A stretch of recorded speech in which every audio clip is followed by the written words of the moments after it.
로마서 1장 19절 말씀 보도록 하겠습니다. 로마서 1장 19절 말씀입니다. 우리 한 목소리로 읽어보겠습니다. 시작. 이는 하나님을 알만한 것이 그들 속에 분명히 드러나 보이며 하나님께서 그것을 그들에게 보여주셨기 때문이라. 형제자매님들, 오늘은 우리가 지난 시간에 이어서 하나님의 존재하심에 대해서 계속 살펴볼 겁니다. 우리가 보았던 내용들을 잠시 복습하자면요, 성경은 하나님의 존재를 전제합니다. 다시 말해 성경은 하나님의 존재를 증명하려 하지 않고 이미 존재한다고 전제하는 건데요. 그리고 성경은 하나님을 알만한 것이 우리들에게 분명히 드러나 있다고 얘기하고 있습니다. 그래서 우리가 하나님의 존재를 얘기할 때는요, 옆에 있는 컵을 들고 여기 컵이 있어요 라고 하는 것처럼 증명하는 건 아니고요, 우리는 우리 자신을 살펴보고 또 세상을 바라볼 때 그것들을 통해 하나님의 존재를 충분히 분명히 알 수 있다라고 얘기하는 겁니다. 왜냐하면 그것들은 하나님을 알만한 것들이 드러나 있기 때문인 건데요. 자, 예를 들면 우리가 이 건물을 지은 사람을 본 적은 없습니다. 그렇죠? 하지만 우리는 이 건물을 살펴보며 이 기둥들을 보고 바닥들을 보고 또 이런 전기의 배선들을 보면서요, 우리는 이 건물들을 살펴보며 건물을 지은 사람의 존재를 분명히 알 수 있습니다. 동일한 원리로 우리는 하나님의 존재를 알 수 있다라고 성경은 얘기합니다. 히브리서 3장 4절 같이 읽어볼까요? 시작. 이는 모든 집마다 어떤 사람에 의해 지어지지만 오직 모든 것들을 지으신 분은 하나님이시기 때문이라. 우리는 모든 것들을 지으신 하나님의 존재를 알 수가 있습니다. 그리고 우리는 지난 시간에 이렇게 하나님이 존재한다는 것을 지지하는 논증들에 대해서 살펴보았는데요. 첫 번째로 무슨 논증이었죠? 도덕론적 논증이었습니다. 우리가 선악을 분별할 수 있고 또 양심을 가지고 있다는 것은 우리에게 그것들을 주신 분이 계시다는 뜻입니다. 쉽게 말해 우리나라 안에 헌법이 법을 만든 사람이 있다는 것을 가리키는 것처럼 우리 안에 있는 마음의 도덕법은 그 도덕법을 만들고 또 넣어주신 하나님이 계시다는 것을 가리킨다라는 거죠. 자, 두 번째 논증은 무엇이었죠? 우주적 논증이었습니다. 즉, 이 우주적 논증은요, 우주의 시작이 있기 때문에 시작한 원인이 있어야 된다라는 건데요, 무에서 유가 생길 수는 없으니까요. 성도님들, 물리학 백과에 따르면 우주가 영원 전부터 존재했다는 정상 우주론은 폐기가 되었습니다. 그래서 현재는 정상 우주론은 역사적인 가치만 있을 뿐 정상 우주론을 연구하는 학자는 거의 없습니다. 이렇게 우주의 시작이 있다면, 다르게 말해 시간과 공간과 물질의 시작이 있다면 그 원인은 그것들에 의해 제한받지 않는 분이라는 뜻입니다. 마치 컴퓨터를 만든 사람이 컴퓨터 안에 제한받지 않는 것처럼 말이죠. 하나님께서는 시간, 공간, 물질에 제한 없이 존재하시는 최초의 원인이십니다. 여기까지가 우리가 지난 시간에 배운 내용들이고요. 좀 더 자세한 내용들을 다시 복습하고 싶으시다거나 아니면은 유튜브를 통해서 보시는 분들께서는 확인하고 싶으시다면은요, 지난 성경 공부 영상을 시청해 주시면 감사드리겠습니다. 이제 지난 시간에 이어서 중요한 논증을 한 가지만 더 살펴보겠습니다. 세 번째 논증은 미세 조정입니다. 미세 조정. 성경은 우리에게 이렇게 말씀하는데요. 이는 하나님을 알만한 것이 그들 속에 분명히 드러나 보이며 하나님께서 그것을 그들에게 보여주셨기 때문이라. 이는 그분의 보이지 아니하는 것들, 곧 그분의 영원하신 권능과 신격은 세상 창조의 시작부터 분명히 보이며 만들어진 것들을 통하여 깨달아 알 수 있으므로 그들이 변명하지 못하기 때문이라. 우리는 창조된 세상을 통하여 하나님을 알 수 있습니다. 특히 우리는 이 창조된 세상에서 자연을 볼 때요, 사람을 위해 미세하게 조정하신 하나님을 알 수 있는 거죠. 우리는 우주적 논증에서 우주의 시작이 있다는 것에 대해서 살펴보았죠. 그리고 그 시작이 있다는 사실은 시작하신 분이 계시다는 사실을 가리킨다고 배웠습니다. 미세 조정은 이렇게 우주의 시작이 있을 뿐만 아니라요, 이 우주가 사람을 위해 미세하게 조정되었다라는 사실을 가리킵니다. 형제자매님들, 우리가 살고 있는 우주는 단순히 우연의 결과물이라고 볼 수는 없습니다.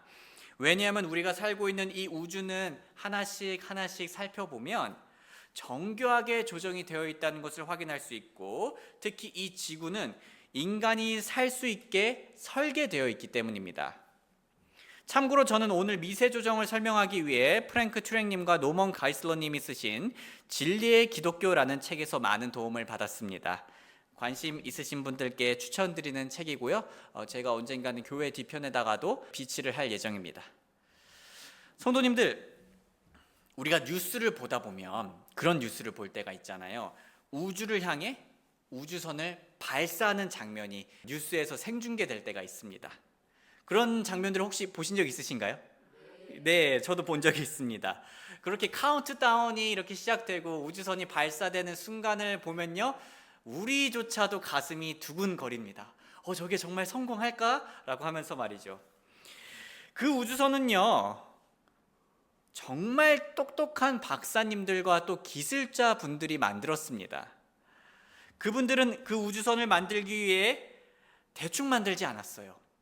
여러 부품들을 정교하게 조정하고 우주에서 버틸 수 있도록 설계를 했죠. 하지만 그럼에도 불구하고, 그렇게 만들어졌음에도 불구하고 우주선이 실패할 때가 있죠.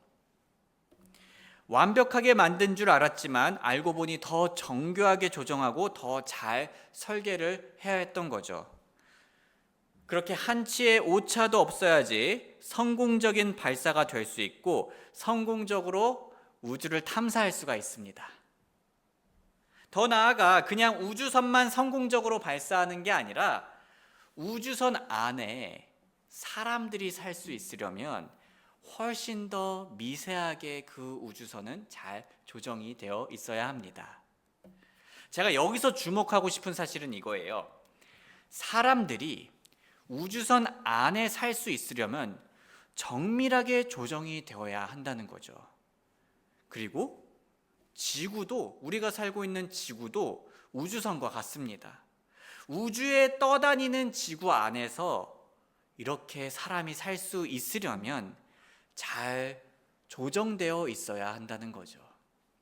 성도님들, 우주선의 미세한 조정과 설계는 그걸 만든 똑똑한 사람들이 있다는 걸 가리키죠. 그 우주선은 사람들이, 지적인 사람들이 만들지 않으면 자연적으로 생길 수가 없는 거예요.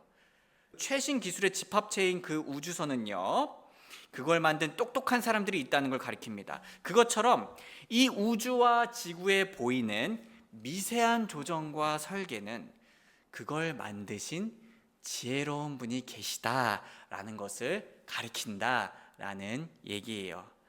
성도님들, 우리 함께 우주선 안에 있다고 상상해 보죠. 그리고 우주선이 잘 발사가 되었습니다. 잘 출발했어요. 그리고 우리는 현재 우주에 떠다니고 있습니다. 그런데 우리가 우주선 안에서 살아갈 수 있으려면 가장 중요하면서도 기초적으로 필요한 게 무엇일까요? 아마 산소가 될 것 같습니다. 그런데 이 산소가 존재한다고 끝나는 게 아니죠. 산소의 수치가 중요합니다. 인류가 살고 있는 커다란 우주선 같은 이 지구는 산소가 대기의 21%를 차지하고 있습니다. 만약 산소의 수치가 25%가 되면요, 동시다발적으로 화재가 발생하고요. 산소가 15%가 되면요, 사람은 질식하게 됩니다. 하지만 놀랍게도 우리 지구는 산소가 적정 수준으로 유지되고 있어요. 다음으로 대기 투명도입니다. 만약 대기가 덜 투명하다면 충분하지 못한 태양열이 지구에 다가올 것입니다. 또 대기가 더 투명하다면요, 엄청난 태양열로 지구는 큰 피해를 입을 거예요. 대기 투명도와 함께 질소, 산소, 이산화탄소 그리고 오존이 정확한 비율로 존재하기 때문에 우리는 지구에서 살 수 있습니다. 또한 중력도 그런데요. 중력도 우리가 살 수 있는데 중요한 역할을 합니다. 만일 중력이 0.02, 29개 하고 1이라도 변하면 태양은 존속하지 못하고 같은 이유로 우리 역시 살아남을 수 없다라고 해요. 그 0의 숫자를 제가 유인물에다가 한번 나열해 보았습니다. 자, 이 외에도 도움이 되는 자료를 제가 한번 인용을 해 볼게요. 유인물에도 나와 있는데요. 그래서 제가 좀 빠르게 읽겠습니다. 만일 움직이는 행성의 원심력이 중력과 정확하게 균형을 이루지 못하면 태양 주위의 궤도에는 어느 것도 남아있지 못하게 된다. 만일 우주가 실제 팽창 속도보다 100만 분의 1만큼 더 느리게 팽창했다면 팽창은 멈추었을 것이며 우주는 별이 생성되기도 전에 붕괴하고 말았을 것이다. 반대로 우주가 더 빠른 속도로 팽창했다면 그때는 어떠한 은하도 형성되지 못했을 것이다. 공기 중에 수증기 수준이 지금보다 더 높으면 온실 효과의 가속화로 인해 인간 생존이 불가능할 정도로 기온이 치솟을 것이다. 수증기 수준이 지금보다 더 낮으면 오히려 온실 효과가 부족해져 지구는 지독히 추운 곳이 되고 인간 생존이 불가능해질 것이다. 만일 목성이 현재의 궤도 위에 있지 않다면 지구는 우주에서 날아온 물질들로 말미암아 폭격을 당하게 될 것이다. 목성의 중력장이 우주 진공청소기처럼 작용해 지구를 공격했을 수도 있는 많은 소행성과 유성을 빨아들인다. 지구의 자전축이 23도 기울어진 것은 너무나 다행스럽다. 만일 기울기가 약간이라도 달라지면 지표면의 온도는 극에서 극을 오가게 될 것이다. 그리고 천체 물리학자 휴 로스는 이 상수들을 포함해 122개에 달하는 모든 상수들이 우주의 한 행성을 위해 우연히, 즉 신의 설계 없이 존재할 가능성을 계산해 보았다. 어림잡아 10의 22제곱개의 행성들이 이 우주 안에 있다고 추정할 때 그가 내놓은 답은 충격 그 자체이다. 그 상수들이 그중 어떤 행성을 위해 우연히 존재할 가능성은 10의 128제곱분의 1이다. 1 다음에 0이 138개가 붙어 있는 것 중에 하나만큼의 확률이다. 이 우주에 있는 어떤 행성이 우리가 갖고 있는 생존 조건들을 동일하게 가질 확률은 사실상 0이다.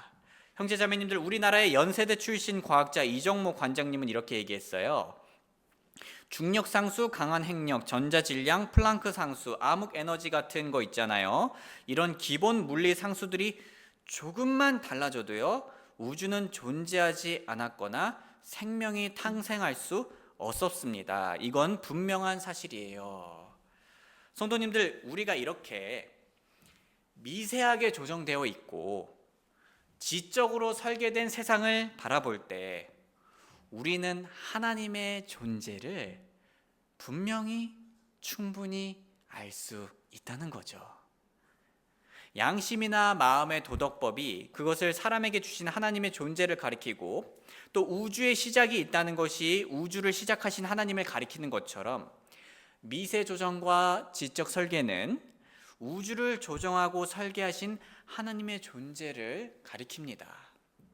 우리는 예를 들면요, 이 건물이 설계되고 또 조정이 되어 있다는 것은 우리가 다 확인할 수 있습니다. 그런데 이 건물이 우연히 생기는 건 확률이 0에 가깝습니다.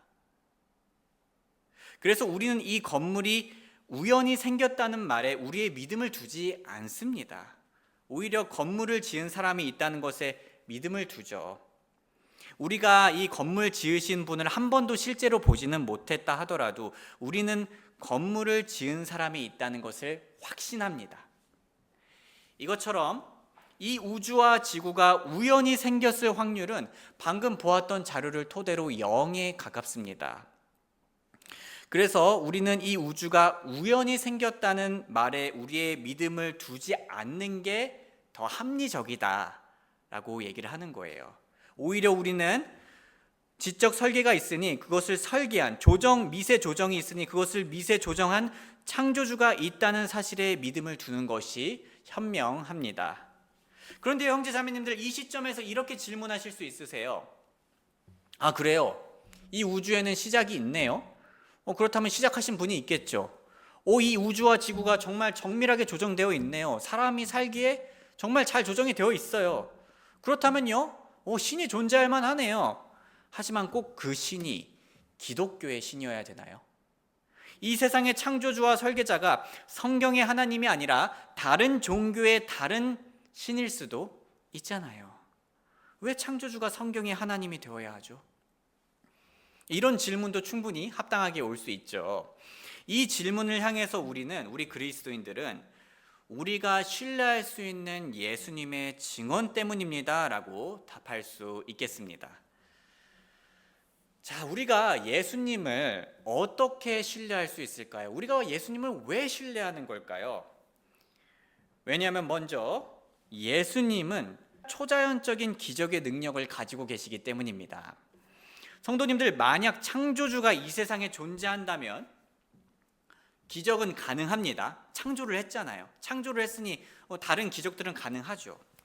그리고 그 창조주는 자신이 창조주임을 증명하기 위해 기적을 활용할 수도 있죠.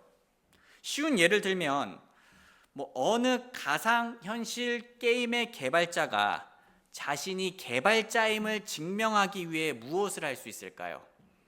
그 개발자는 게임에서 그 가상현실에서 정상적이라면 일어날 수 없는 기적을 일으킬 수 있겠죠. 나 진짜 개발자 맞아라고 하면서요.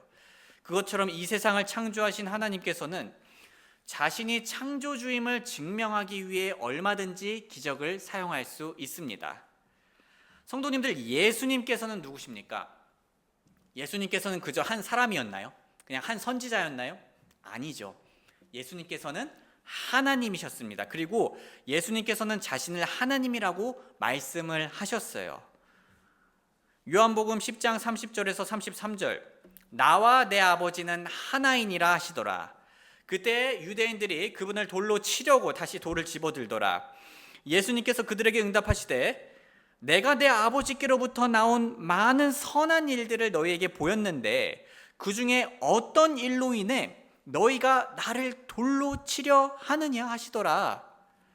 유대인들이 그분께 응답하여 이르되, 선한 일 때문에 우리가 너를 돌로 치려는 것이 아니라 신성 모독을 했기 때문이니. 이거 한번 같이 읽어볼까요? 시작.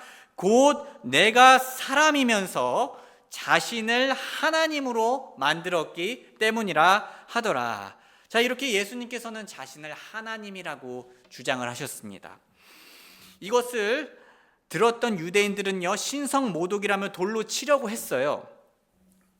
그런데 만약 예수님께서 이렇게 말로만 자신을 하나님이라고 주장하셨으면 믿기가 어렵겠죠. 하지만 예수님께서는 자신의 말씀을 확증하시기 위해서 기적을 일으키셨던 분입니다. 그리고 이 기적은 예수님을 대적했던 유대인들도 반박을 할 수 없었던 기적들이었어요. 요한복음 11장 46절에서 47절, 그러나 그들 중에 어떤 자들은 바리새인들에게 가서 예수님께서 행하신 일들을 그들에게 고하더라. 이에 수제사장들과 바리새인들이 공회를 소집하고 이르되, 이 사람이 많은 기적들을 행하니 우리가 어떻게 하리요? 라고 합니다. 예수님을 반대하는 사람들까지 부정할 수 없는 기적들이 너무나 명백하게 일어나고 있었어요. 예수님께서는 아픈 자를 고치시고 보지 못하는 자를 보게 하시며 죽은 자를 살리셨습니다. 그리고 본인께서 죽으시고 묻히시고 부활하실 것을 예언하셨고 그 예언 그대로 예수님께서는요 죽으시고 부활하셨습니다.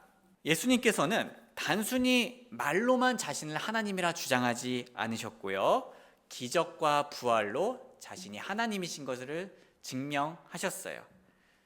즉 우리는 그러한 예수님의 능력을 볼 때, 초자연적인 기적의 능력을 볼 때 예수님을 신뢰할 수 있습니다. 우리 능력 없는 사람 신뢰 안 하잖아요. 우리는 예수님의 능력을 보면 신뢰할 수 있고요, 또한 우리는 예수님의 사랑을 볼 때 예수님을 신뢰할 수 있습니다. 예수님께서는 우리의 죄값을 대신 치루어 주시기 위해 십자가에서 대신 형벌을 당하셨죠. 단순히 몸의 고통만 있으셨던 게 아니라 이 세상의 이 온 우주의 왕이 범죄자처럼 다루어지는 수치심을 겪었어요.